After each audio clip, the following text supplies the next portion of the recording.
Hey everyone, welcome back to another episode of Baltimore Backyards. I'm meteorologist Chris Swain. We've seen some new birds show up to the feeder, but sometimes it's not always about the birds. We have a bunch of different squirrels, different animals show up, so we've had some fun things caught on camera there. It's just wild to see how this tiny little ecosystem has developed, and some of the birds that we've helped along the way. We've tried some different feed, used winter blends, suet. It's really interesting what some things attract and what others don't. Here's what we've seen over the past couple of months. We've had to battle a lot of squirrels. The baffles that we used have worked really well. I'll throw some seed on the ground that seems to preoccupy them quite a bit so that the birds can get a chance to eat. That's one trick I've noticed that worked really well. As frustrating as they've been, every now and then they give me a laugh. And this was just one of those clips. They're sort of territorial. I came out and was wondering why my camera was on the ground and while it was rolling, so I found out why. We added a new feeder that seemed to work really well. It's this green hanging one here. We put mealworms in it. It's dried mealworms. You can get a bag of them. Our Carolina Wren has loved the mealworm feeder. We've had a couple of the birds show up at it. The starlings like to get at this one, but this guy's pretty feisty. You can see a lot of the other finches just on the tube feeder. Really don't mess with the Carolina Wren too much.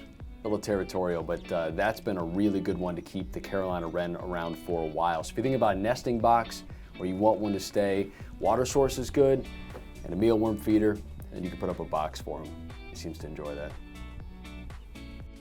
This was a new one for us too, a tufted titmouse. It's a gorgeous bird. It actually just flew behind here. You'll see it kind of jump around.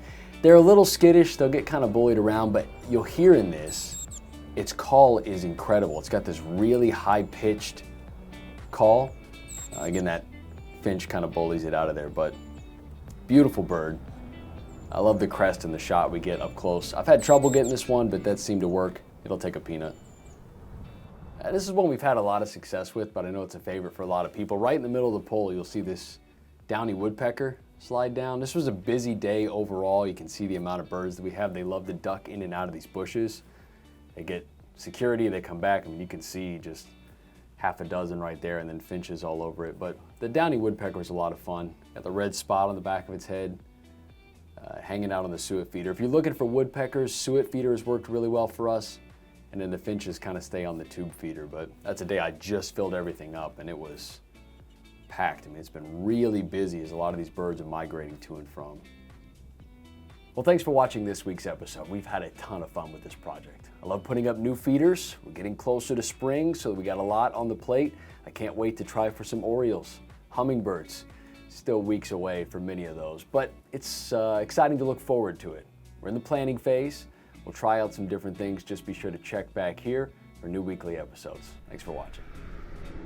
If you've enjoyed that episode of Baltimore Backyards, you can check out more episodes by clicking this box down here. And while you're at it, go ahead and tap that circle to subscribe to WMAR 2 News for great content posted every day.